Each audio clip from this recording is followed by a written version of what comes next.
استنجا کیسے پاک صاف کرو گے اور نماز کیسے پڑھو گے، یہ سب سکھایا جاتا ہے اللہ کے راستے میں. So in the path of Allah, a person is taught how the salat has to be performed, even when you're traveling in the plane, how the wudu has to be done, how the qibla and all of these things has to be done. So this is all taught while in the path of Allah, while even if you're traveling in the air. یہ میں نے بات اس پہ بتائی استقامت پر. اور آسان لفظوں میں سمجھنا چاہو تو دیکھو، حضرت علی رضی اللہ تعالی عنہ اپنی خلافت کے زمانے میں حضور صلی اللہ علیہ وسلم کے انتقال کے بعد آپ کے نائب بنے حضرت ابوبکر صدیق رضی اللہ تعالیٰ عنہ. 2.5 سال ان کا زمانہ ہے.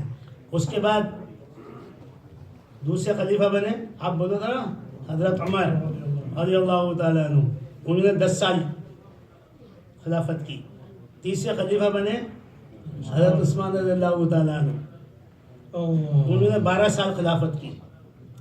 تو کتنا گنو، 12 اور 10 اور 2.5 24.5. اگر حضور کے آخری زمانے میں سنی ہو تو وہ اپنے زمانے میں کہہ رہے ہیں کہ جس دن سے میں نے حضور اکرم صلی اللہ علیہ وسلم سے تسبیحات فاطمہ کی فضیلت سنی ہے. تسبیحات فاطمہ کیا ہے کہ ہر فرض نماز کے بعد، چاہے سنتوں سے پہلے پڑھو یا سنت کے بعد پڑھو، آسان ہے، چاہے چلتے چلتے پڑھ لو.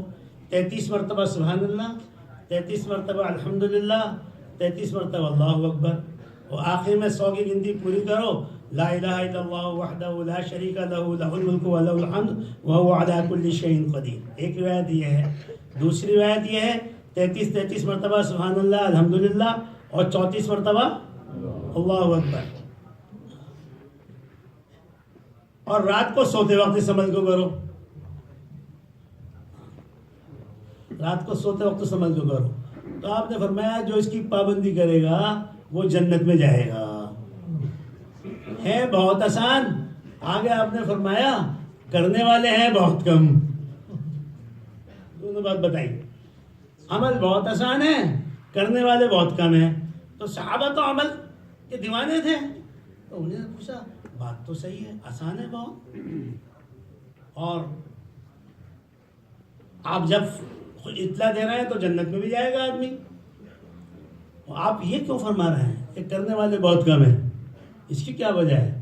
تو آپ نے فرمایا نماز سے آدمی فارغ ہوتا ہے اور شیطان آتا ہے، اس کو دنیا کی باتیں یاد دلا دیتا ہے اور وہ بغیر پڑھے اٹھ کے چلا جاتا ہے.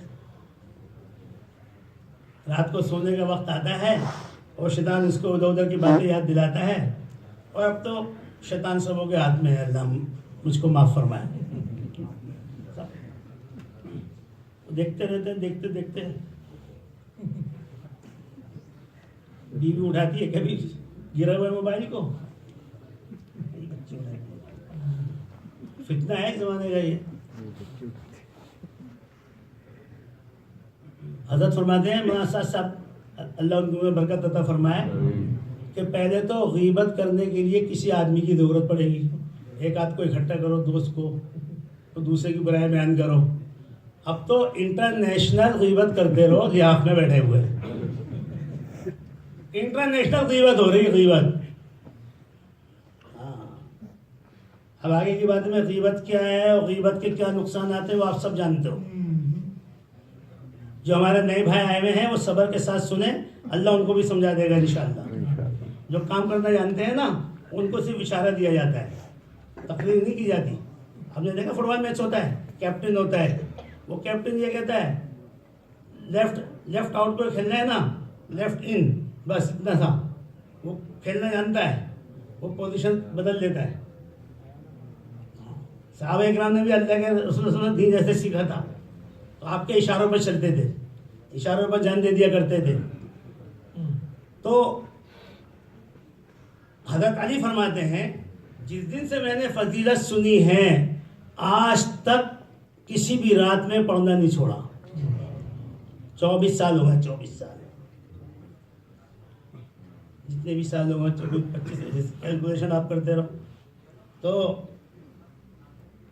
مجمع میں سے ایک آدمی نے پوچھا کہ صفین کی رات میں پڑھی تھی؟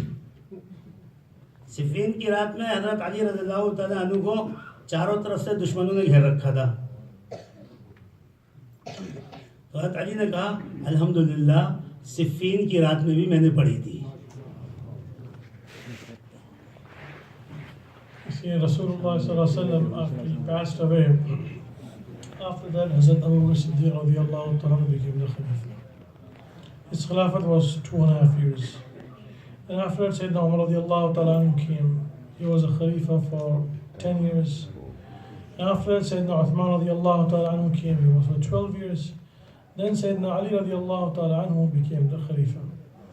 So he's the 4th Khalifa, and approximately between 24-30 years. This was the time span which took Sayyidina Ali radiallahu ta'ala to become the Khalifa. He had heard from Rasulullah sallallahu alaihi wasallam that the virtues of doing the dhikr, so like there are 2 riwayat, Subhanallah 33 times, Alhamdulillah 33 times, and Allahu Akbar 34 times. Or after that you can say one, La ilaha illallah wahdahu la sharika lahu lahul mulku wa lahul hamd. This has to be performed after every salat, either before the sunnah or after the sunnah. Or if a person, if he's walking, he should sit and make it, otherwise he can't, then at least he should walk and he should complete those tasbihat. This is after every salat and also at the time of sleep. So, Rasulullah sallallahu alaihi wasallam, when he mentioned this, he said that this is, and when a person who will do this, Allah subhanahu wa ta'ala will give him Jannah. Sahaba were happy. They said, Ya Rasulullah, such an easy amal, and a person will enter into the Jannah. But then Rasulullah sallallahu alaihi wasallam mentioned that very few people will be able to practice it. Even though the amal is very weak, amal is very simple, but the people who would practice it will be very few. It's such a simple thing, but how come the people? So he's saying, because then Rasulullah mentioned that what would happen is this. The Sahaba were amazed. He said, Ya Rasulullah, how is it possible? He said, what would happen when a person would make the salat, and after salat is over, the shaitan would make him remember things, and he would forget to make those tasbihat. And then also he mentioned, this is supposed to be done at that time and also when you're about to sleep. So when you're about to sleep, at that time you should do this. So what would happen? Shaitan, it would make a person go to sleep, and then he mentioned that now the shaitan is in the hands.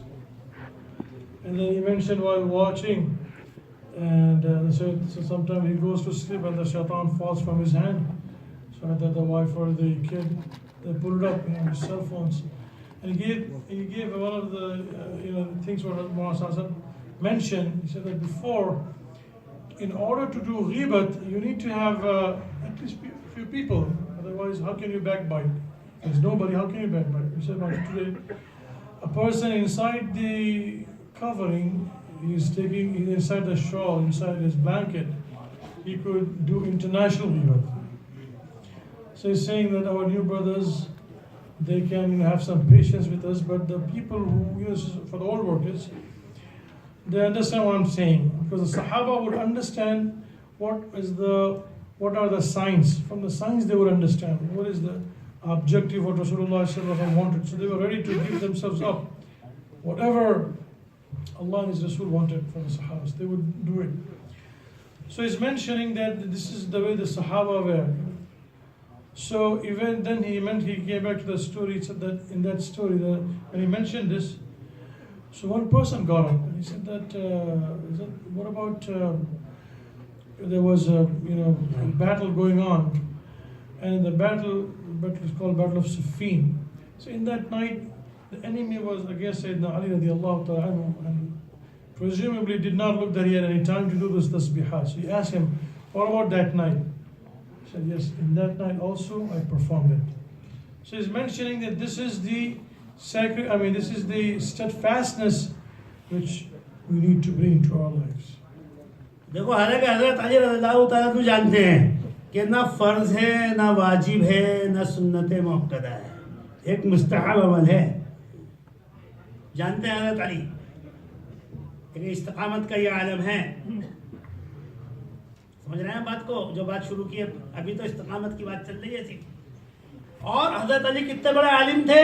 حضور نے فرمایا انا مدینۃ العلم وعلی بابها او کما قال, میں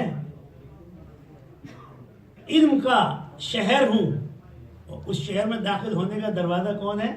حضرت علی. اتنے بڑے عالم, اور چھوٹے سے میں چھوٹا عمل اس پہ استقامت ہی ہے. اور یہ بیان کا مجاہدہ ہے.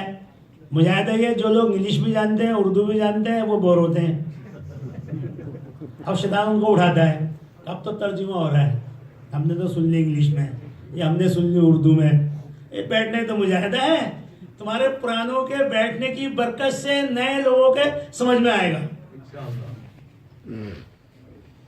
He is mentioning Sayyidina Ali radiallahu ta'ala anhu, this amal to perform is not for the sunnah or wajib. He's saying that this is a mustahab amal. It's a voluntary amal. And on top of that, Sayyidina Ali radiallahu ta'ala anhu is looking at his steadfastness on that amal. And then he also mentioned, who was Sayyidina Ali? I mean, do you think he was a normal, regular individual?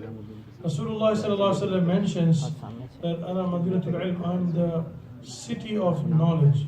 Ali Baba, and Ali radiallahu ta'ala anhu is the door of the city. So imagine the knowledge of Sayyidina Ali radiallahu ta'ala anhu. But on top of that, Sayyidina Ali's steadfastness on that amal is amazing. So he's also mentioning that sometimes, like especially those people who understand the dual language, who understand Urdu and English, for them it might be a little hard that they're listening, they have to listen to the same thing twice. So, but he's saying that if we pay attention and we are steadfast, because of this, Allah subhanahu wa ta'ala will make the new people also understand this bayan. حضور صلی اللہ علیہ وسلم نے فرمایا کہ میرے پاس تم میں سے سمجھدار لوگ رہا کریں آس پاس. نماز کے وقت میں بھی فرمایا کہ میرے پیچھے نماز کون پڑھیں؟ سمجھدار لوگ جو میرے حیات کے مقصد کو سمجھتے ہوں, میرے کام کو سمجھتے ہوں, پوری دنیا میں ہدایت پھیل جائے اور لوگ جہنم سے بچ جائیں, جنت میں چلے جائیں. یہی آپ کی فکر تھی. تو آپ کے پاس سارے کبار صحابہ ہوتے تھے. حضور کے پاس سیدنا ابوبکر, چاروں کے تو دیکھو نام ہر خطبے میں پڑھے جاتے ہیں, چاروں خلفائے راشدین کے. نے فرمایا علیکم بسنتی و خلفائے راشدین, تمہارے اوپر میرا طریقہ لازم ہے, ضروری ہے, اور میرے چاروں خلفاء کا طریقہ, جو ان پہ چلے گا وہ کبھی بھی گمراہ نہیں ہوگا, کامیاب ہو جائے گا. یہی ہر جمعے کے اندر کوئی سا بھی خطبہ ہو کہ ہر جمعے کے اندر یہ پڑھا جائے گا. خطبے میں جو چیزیں پڑھی جاتی ہیں ان میں سے چاروں خلفاء کا تذکرہ کرنا بھی ضروری ہے. اللہ تعالیٰ ہمیں سمجھنے کی توفیق عطا فرمائے. دعوت دی جاتی ہے, لیکن سنتے سنتے 20 سال ہو گئے, ابھی تک میں اس پہ نہیں آیا کہ جو خطبہ امام صاحب پڑھتے ہیں 5 سال سے وہی پڑھ رہے ہیں. اس کا ترجمہ تو سمجھ لوں, میں دیکھ لوں.